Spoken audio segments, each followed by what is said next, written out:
Hi hello friends, welcome back to our channel. ഇനി വരാൻ പോകുന്ന ഒരു എപ്പിസോഡിൻ്റെ റിവ്യൂയിലേക്ക് എല്ലാ കൂട്ടുകാർക്കും സ്വാഗതം. അങ്ങനെ നമ്മുടെ നയന അങ്ങ് മുറിയിൽ ഒറ്റയ്ക്ക് ഇരിക്കുകയാണ് കേട്ടോ. പഴയ നടന്ന കാര്യങ്ങളും സംഭവങ്ങളും എല്ലാം ഇങ്ങനെ ചിന്തിച്ച് അങ്ങനെ ഇരിക്കുകയാണ്. അങ്ങനെ തന്നെ അവോയ്ഡ് ചെയ്തുകൊണ്ടിരുന്ന ആദിയുടെയും ദേവയാനിയുടെയും മുഖം ഇങ്ങനെ മിന്നി മറഞ്ഞു നിൽക്കുകയാണ് കേട്ടോ നയനയുടെ മനസ്സിൽ. അങ്ങനെ നയന തീരുമാനിക്കുന്നുണ്ട്, ഇങ്ങനെ കടിച്ചു തൂങ്ങി കഴിയുന്നതിലും ഭേദം അങ്ങ് ചത്തൂടെ എന്നൊക്കെ ഇങ്ങനെ തീരുമാനിക്കുകയാണ് കേട്ടോ. എന്നിട്ട് നയന തന്നെ പറയുന്നുണ്ട്, ഇല്ല, ഞാൻ തിരികെ വീട്ടിലേക്ക് ചെന്നാൽ എൻ്റെ അച്ഛനും അമ്മയ്ക്ക് അത് ഒരുപാട് സങ്കടമാകും. അവരിപ്പോഴും ഒന്ന് കര കയറിയിട്ടില്ല. ഇതിൻ്റെ ഇടയ്ക്ക് ഞാനും കൂടെ അങ്ങോട്ട് ചെന്നാൽ അവർക്ക് എത്രമാത്രം വിഷമാകും. അതുപോലെ തന്നെ ഇവിടെ നിന്ന് ഇറങ്ങിയാൽ എൻ്റെ ഭർത്താവിനും അമ്മയ്ക്കും വിഷമമാകില്ലെങ്കിലും എൻ്റെ മുത്തശ്ശനും മുത്തശ്ശിക്കും അത് വലിയൊരു വിഷമം തന്നെയായിരിക്കും. എനിക്ക് എൻ്റെ മുത്തശ്ശൻ്റെ ജീവനാണ് വലുത്. മുത്തശ്ശൻ്റെ ആരോഗ്യം ഭേദമാകട്ടെ, അതിനുശേഷം മതി എന്തെങ്കിലും മറുചിന്ത എന്നൊക്കെ ഇങ്ങനെ ആലോചിക്കുകയാണ്.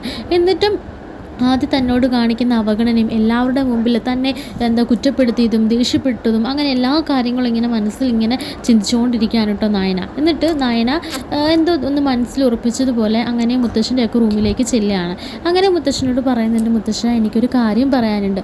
എന്താ നയന മോളെ, നീ പറയേ, എന്താ നിനക്ക് പറ്റിയേ, എന്താ നിൻ്റെ മുഖം വല്ലാണ്ടിരിക്കണത്? ആദർശം എന്തെങ്കിലും പറഞ്ഞോ? അതൊന്നും അല്ല മുത്തശ്ശ, എന്തോ എൻ്റെ മനസ്സിനൊരു സുഖമില്ല. എന്താ പറ്റിയേ? മോളിങ്ങി വന്ന് ഇവിടെ ഇരിക്കുക എന്നിങ്ങനെ മുത്തശ്ശി പറയുന്നുണ്ട് കേട്ടോ. എന്താ പറ്റിയേ മോൾ, കാര്യം പറ എന്നിങ്ങനെ പറയാണ്. ഉടനെ നയന പറയുന്നുണ്ട്, ഞാനിവിടെ വന്നിട്ട് എത്ര നാളായി. ഇത്രയും നാളുകൾക്കിടയിൽ എന്നെ ഒന്ന് സ്നേഹത്തോട് ഒന്ന് നോക്കുമോ അല്ലെങ്കിൽ സ്നേഹത്തോടൊന്ന് സംസാരിക്കുമോ ഒന്നും ചെയ്യാത്ത ആളാണ് എൻ്റെ ഭർത്താവ്. പലപ്പോഴും എന്നോട് സ്നേഹം കാണിച്ചത് അഭിനയമാണെന്ന് എനിക്കറിയാം. അത് മുത്തശ്ശന് വേണ്ടിയിട്ട് മാത്രമാണ്. അദ്ദേഹം മുത്തശ്ശനെയും അദ്ദേഹത്തിൻ്റെ അമ്മയും ഒക്കെ ആത്മാർത്ഥമായിട്ട് സ്നേഹിക്കുന്ന അതിൻ്റെ ഒരു കണിക പോലും എന്നെ സ്നേഹിക്കുന്നില്ല എന്ന് എനിക്കറിയാം. പിന്നെയും ഇവിടെ കടിച്ചു തൂങ്ങി നിൽക്കുന്നതിൽ അർത്ഥമില്ല എന്നും എനിക്കറിയാം.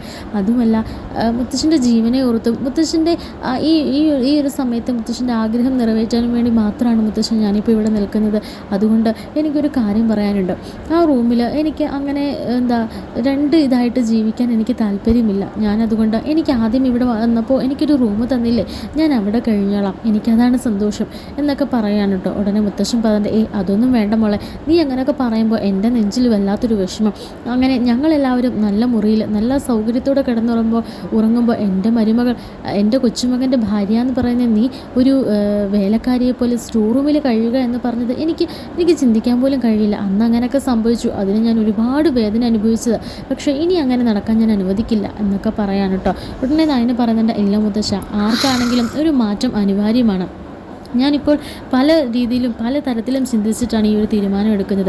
ഞാൻ ആ മുറിയിൽ കഴിയുന്നത് ഒരു പക്ഷേ ആദർശേട്ടന് അതൊരു ബുദ്ധിമുട്ടാണെന്ന് എനിക്ക് മനസ്സിലായി കഴിഞ്ഞു. ആർക്കൊക്കെയോ വേണ്ടി എന്നെ ഇങ്ങനെ ഭാര്യയുടെ കെട്ടുവേഷം കെട്ടിച്ചു കൊണ്ടു നടക്കുന്നു, അതല്ലാതെ വേറൊന്നുമില്ല. അപ്പോൾ ആദർശേട്ടൻ്റെ താല്പര്യത്തിനല്ലേ ഞാൻ മുൻതൂക്കം കൊടുക്കേണ്ടത്. അതുകൊണ്ട് ഞാൻ ആ മുറിയിൽ നിന്ന് വേറെ എവിടെയെങ്കിലും ഒഴിഞ്ഞു മാറി ഇവിടെ എവിടെയെങ്കിലും കിടന്നോളാം. അതുകൊണ്ട് മുത്തശ്ശൻ എന്നെ അനുവദിക്കണം. മുത്തശ്ശൻ എൻ്റെ തീരുമാനത്തിന് ഒരു മറുവാക്ക് പറയരുത് എന്നൊക്കെ പറയാൻ കേട്ടോ. ഉടനെ മുത്തശ്ശൻ പറയുന്നുണ്ട്, അതെ, എനിക്ക് നയനമോള് പറയുന്ന കാര്യത്തോട് യോജിപ്പാണുള്ളത്.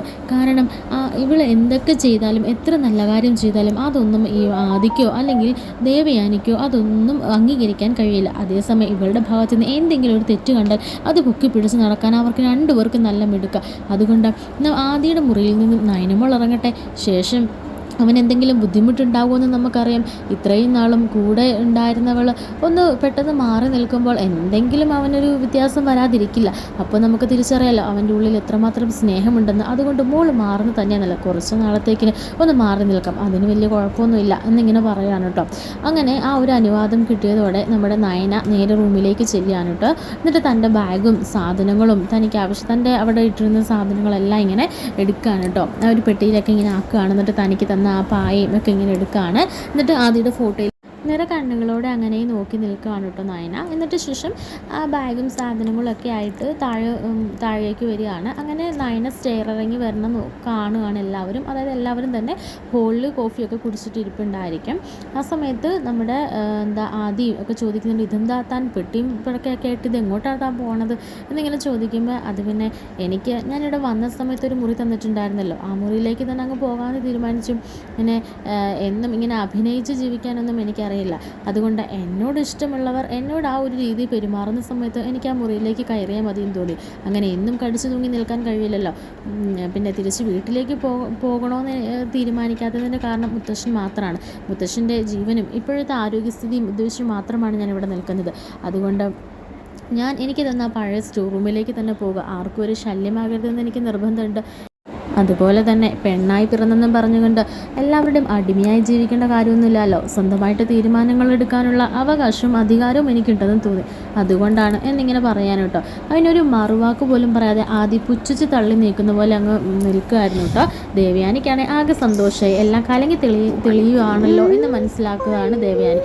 എന്നാൽ ഇതേ സമയത്ത് നമ്മുടെ ജലജയാണ് സന്തോഷമായി, ഇനി ഇതേ ചൊല്ലി എന്തെങ്കിലുമൊക്കെ ഇവിടെ പൊട്ടിത്തെറികൾ ഉണ്ടാക്കണം എന്നൊക്കെ പറയുകയാണെ. ആ സമയത്ത് നമ്മുടെ മുത്തശ്ശി അവിടെ ഇരിപ്പുണ്ടായിരിക്കും, പക്ഷെ അവരൊന്നും തന്നെ പറയണില്ല. എന്നാൽ പരസ്പരം അവർ നോക്കി ചെറിയൊരു പുഞ്ചിരിയൊക്കെ ഇതാക്കുന്നുണ്ട് കേട്ടോ.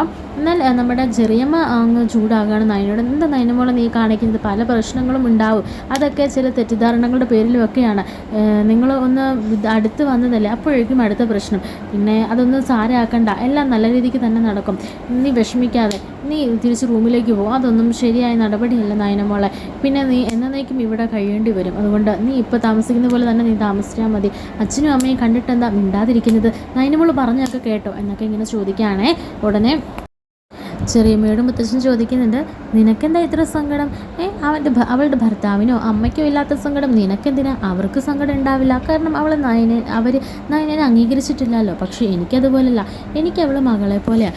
എനിക്ക് അനി എങ്ങനെയാണോ അതുപോലെ തന്നെയാണ് ആദ്യം. അതുകൊണ്ട് അവരുടെ ജീവിതം സന്തോഷത്തോടെ ജീവിക്കണമെന്ന് ഞാൻ ആഗ്രഹിക്കുകയുള്ളൂ, അല്ലാതെ അവർ വേർപിരിയണമെന്ന് ഇവിടെ പലരും വിചാരിക്കുന്നുണ്ടല്ലോ, അതുപോലൊന്നും ചിന്തിക്കാൻ എന്നെക്കൊണ്ടാവില്ല.